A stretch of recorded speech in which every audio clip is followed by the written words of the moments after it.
What up, Broncos country? Welcome back to the channel.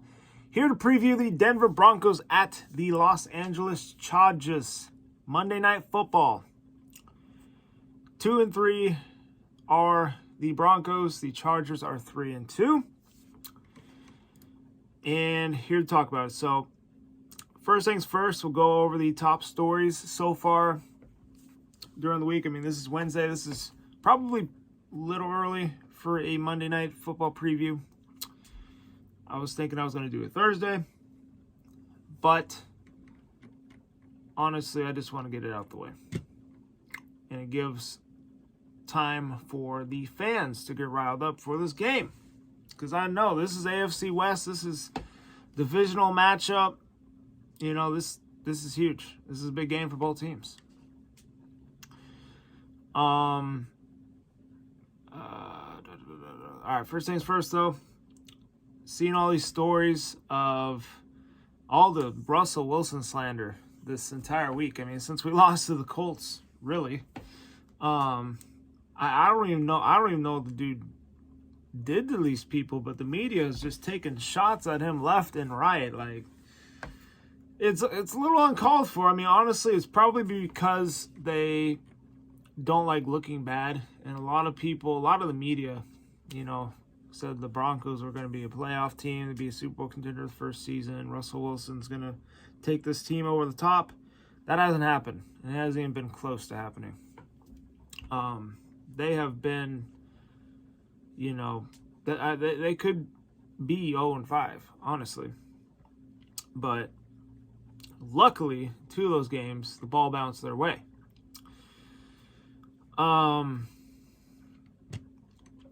But yeah, it's crazy how much hate Russell Wilson's getting right now. I mean, honestly, I overhyped this team a little bit, but in the back of my mind, I knew that this most likely was probably going to happen, where the first year it's a learning year, you know, new head coach, new offensive coordinator, new defensive coordinator, new special teams coordinator, new quarterback, new owner, new all that. It takes time, you know. It's not like people are like, oh, well, the Buccaneers, the first year they got together with Brady, they won the Super Bowl. Well, yeah, they had Bruce Arians, who is a veteran head coach. I mean, he's been in the league for a long time, and honestly, Brady fits in Bruce Arians' system. Okay, that's why that was a hit. Russell Wilson, Nathaniel Hackett. It's a new system for Russell Wilson. You could definitely tell he's struggling. He does not look like the Russell Wilson that people are used to seeing every Sunday. Or every week, I should say. And the same thing with the Matthew Stafford and the LA Rams. Veteran head coach, Sean McVay. He's been doing it. He did it for a couple years. They got to the Super Bowl with Jared Goff. I mean, if you get to the Super Bowl with Jared Goff, sure as hell can get to the Super Bowl with Matthew Stafford. And they did. And they won it. And they honestly were the quarterback away. All right. So, yes, a lot of people thought the Broncos were quarterback away. No, we have a lot of holes on this team still. We got a quarterback now. Now we just got to wait and see if they can build around him to his abilities. I mean, honestly, in the system we're running right now, it does not seem like they are really maximizing Russell Wilson's abilities. But it's still early. So this Monday night game, like to see a little improvement. We did sign somebody from the Patriots, his ex-Patriots player, Harvey linebacker. We brought back Trinity Benson. Very happy about that. I really like Trinity Benson. I did not want to get rid of him. I noticed they traded him. Honestly, that trade was a huge win because not only you get the draft pick, but a year later he comes back. So you get the receiver again. I like that pickup a lot. Other notes here. Let's see. Justin Simmons looks like he's going to return Monday night against the Chargers. Honestly, don't know if that's going to make a huge difference. I think Caden Stearns has been balling in place of Justin Simmons, but Greg Dulcich, we haven't seen him yet. He might be activated, and he might play Monday. Don't know. Michael Jamudia, he was practicing as well. He might come back. I'm not really sure how much space they have in their open roster, or their 53-man roster. Be nice to have all three of those guys back, especially Michael Jamudia, because Ronald Darby went down, and be a lot of playing time for him. Could be good experience for him. But yeah, they put Garrett Bowles on IR, unfortunately, as the broken leg, out for the season. You had Ronald Darby torn ACL out for the season. Then their long snapper went on IR too. I think he hurt his hand, but they signed somebody to replace him. Not too worried about that. I mean, you just catch the ball and, snap it. Also seeing some rumors about could the Broncos trade for Christian McCaffrey. Not really going to look into that. I don't really think that's realistic right now. I mean, if they go on a winning streak and, honestly, they do need a running back. Not really comfortable with the running back room they have right now. Melvin Gordon, liability. Javonte Williams, he's really the only guy you can trust. He's not there. Honestly, I don't know. Christian McCaffrey, great player, but he's injury prone, so not really sure on that one. Anyway, let's go over the injuries for this week. I could not find the injury report for both teams. I mean, I guess if I really tried and decided to look it up, I could, but I didn't feel like it. Normally there's a article that shows both teams' injury reports, but they haven't posted yet, so I only have the Broncos injury report here, but it's the only one that's important to me. The long snapper, obviously, let's go there. Okay, questionable Russell Wilson. He has that lat tear in his shoulder. I believe it's the right shoulder. He's been getting injections to make the pain go away. I mean, obviously, it's not going to fix the problem. He's probably going to have to get surgery after the season. Not really sure on the extent of those types of injuries. But, especially on his throwing shoulder, it's just going to get worse throughout the season. So not something that you want, but, I mean, I guess we'd rather have something like that happen the first year of his contract, because he's going to be with us for 7 years. And, we're going to have to see what they do there. I mean, if the Broncos aren't in contention, with a couple games left in the season, they'll probably shut him down, have him get that surgery, and we'll play ripping. Aaron Patrick, questionable. Darius Phillips, questionable. PJ Locke, he had that concussion. He's questionable. Quinn Mears, questionable. Would be big if we could get him back on the O-line. Jonathan Cooper's questionable. Josie Jewell, Baron Browning are also questionable. Other guys, I think that's about it. So for the Chargers, I'm not really sure. I guess I can look it up here real quick. Okay, I'm on theirs. So the injury report for them. Keenan Allen's questionable. Mike Williams questionable. They'll probably both play. See, Hopkins questionable. Pimpkins questionable. Oh, shoot. Joey Bosa is on injury reserve. I did not know that. I think I remember reading something on that a couple weeks ago, but I forgot. So that's big for the Broncos. You don't have to deal with Joey Bosa. You still have to deal with Khalil Mack. They have a great secondary with, J.C. Jackson, Derwin James, guys like that. Their O-line kind of took a big hit with Rashawn Slater being out. What else we have here? Mark Weeb Jr. He's another guy's questionable. Everybody else is on injury reserve. Let me check their roster real quick. I just want to look at their defense. All right, here we go. So defense. Yeah, no, they got some dudes on there. Asante Samuel Jr., Michael Davis, Bryce Callahan, former Bronco. That's why I wanted to keep Bryce Callahan. I was worried about his injury issues, but honestly, I think he's better than Kwan Williams. Kwan Williams, not bad. Derek Tuska, I did not know he played for the Chargers. They got Kenneth Murray Jr., and another good linebacker. And yeah, they have pretty good players on defense. Offense, Herbert, Eckler, Keenan Allen, guys like that. So let's go into the 3 keys here for the Broncos. Honestly, the first key, just do your job. It's hard to get road wins in the NFL. I mean, the Broncos don't even have a damn road win yet. They're 0-2 so far. 2 tries at it. This will be their 3rd shot at it. And they're going to have to probably play almost perfect to win this one, just with how bad this offense has been. I think the defense has been amazing. It's been what's been keeping them in games, winning them games.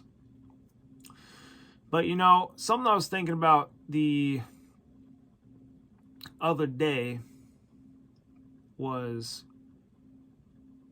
if you remember back to 2012, when the Broncos got Peyton Manning, week 6, they're 2-3 as well, just like the Broncos right now. And they're playing Monday Night Football against the San Diego Chargers. They were the San Diego Chargers back then. And it's kind of the same thing that's going on right now is happening. A lot of people are saying Peyton's washed. He's not the same player after the surgery. And, it just wasn't looking up for the Broncos. But, they go in the game on Monday Night Football against the Chargers. They go down 24-0. And really just something snapped, something clicked. But final score 35-24. Broncos win that game. Kind of saving their season, just flipping the script. And they scored 35 straight points, and that really sparked that season. They went on to make the playoffs that year. So you can't lose hope yet. A lot of people are. Honestly, yeah, we had probably the easiest part of our schedule just happen. But it's better to play against better competition. It makes you better. So this is the first test here. They have not won on the road yet, and this could be their first shot at getting a AFC West win. And honestly, no matter how bad the Broncos are, they seem to always keep it close and or sneak out a win against the Chargers. They've done it with Drew Lock. They've done it with Case Keenum. They've done it with freaking Joe Flacco. Okay? So, you just got to keep the faith, man. Keep going. And, got to believe. I believe the Broncos can do it. Next thing, I think that the decisions. So, yeah, first key, my bad. We're getting off track here. So, yeah, the first key, do your job. Kind of going on with the first key, really just the offense needs to score touchdowns. But honestly, it kind of is everybody being on the same page, Russell Wilson, obviously it hurts thinking about it again, but when he missed KJ Hamler for that what could have been a walk-off touchdown, he wasn't on the same page with them. He was really just looking at his number one option. That was Courtland Sutton. But yeah, if the guys can get on the same page again, chemistry, starts getting better, this offense is going to look a whole lot better than it does right now. I mean, it's a train wreck, but, they can get better, But, yeah, really, if they could do that, make better decisions. A lot of bad plays were being called, in my opinion, against the Colts. But, yeah, it all starts up front. I think the offensive line, they need to play a lot better. Russell Wilson, too, I think it will come along as the game goes. But really, I did not think he had that much of a rhythm against the Colts. And it was mostly the defense. And then just there towards the end, they tried to get the home run ball and threw the interception. Really just the momentum, all the air was taken out of the stadium after that. Probably second key here is you're going to have to shut down at least Justin Herbert or Austin Eckler. Austin Eckler, very underrated running back, in my opinion. And then Herbert, you know what Herbert can do. He's just one of those dudes that can take over a game. And I'm confident in Pastor Tane covering Keenan Allen. Mike Williams, I don't know. Quan Williams will probably be on him. Not really sure about the rest of the dudes. But, yeah, so that'd probably be the second key there. Third key, obviously you have to win the turnover battle. I say this every video, or every preview at least. But especially on the road. I mean, you turn over the ball on the road and the crowd's freaking going against you. I mean,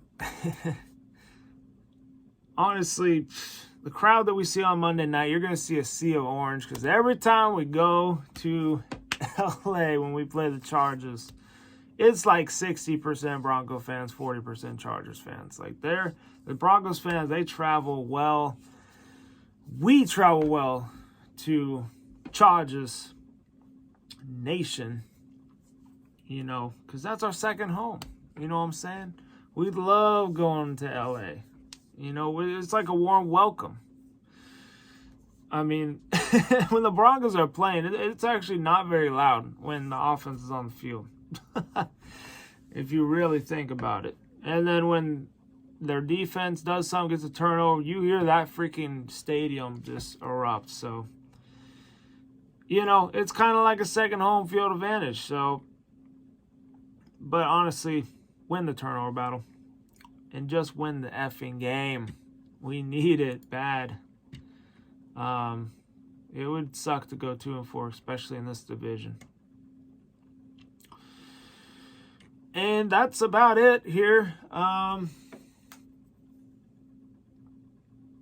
guess we'll do a prediction and I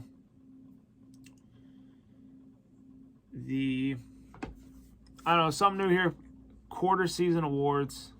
I guess we'll go over them, but we'll do it after predictions. The prediction for me, hell lordies. So this is going to be an ugly game. And I think it's going to be another defensive battle. I feel like we do play the Chargers pretty close every time we see them. Previously had this as a loss in my preseason predictions. But right now, thinking about the whole Peyton Manning thing and it being on Monday night again, I don't think it's a coincidence. So, I got to take the Broncos. Okay, I'm sorry. Got to do it. I do it. I feel like I do it every week, but I got to do it, okay? It's just Hollywood can't write a better script, okay? History is going to repeat itself. I'm keeping the faith, all right? And the Broncos are going to get a W 20-19, okay? It's going to be a last-minute field goal. Brandon McManus, 37-yard field goal, walk off, and see you later. They get back into the division being 3-3, tied with the Chargers for second, right behind the Chiefs. And that's all she writes.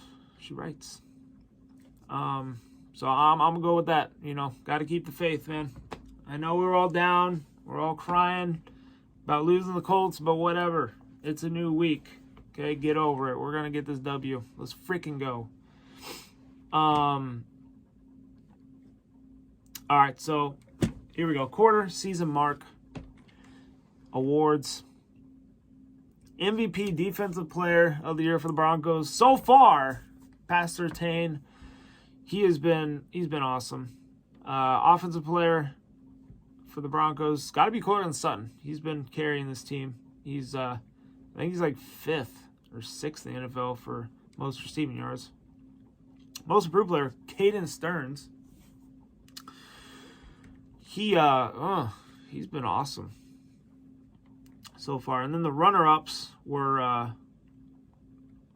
There was no runner-ups for the passer, Tank Cortland's son. But for the runner-up for the most improved player, Baron Brown. Baron Brown has been pretty good this year. But all right, very long video. I did not realize how long we were recording, so I'm going to end it here. Anyway, I hope y'all enjoyed the video. You stayed till the end. Other than that, stay safe, be good. This is going to be a dogfight. So, Bronco fans, get ready. All right. Anyway, hope you all enjoyed. Like, subscribe. Go Broncos. I'll see ya Monday night.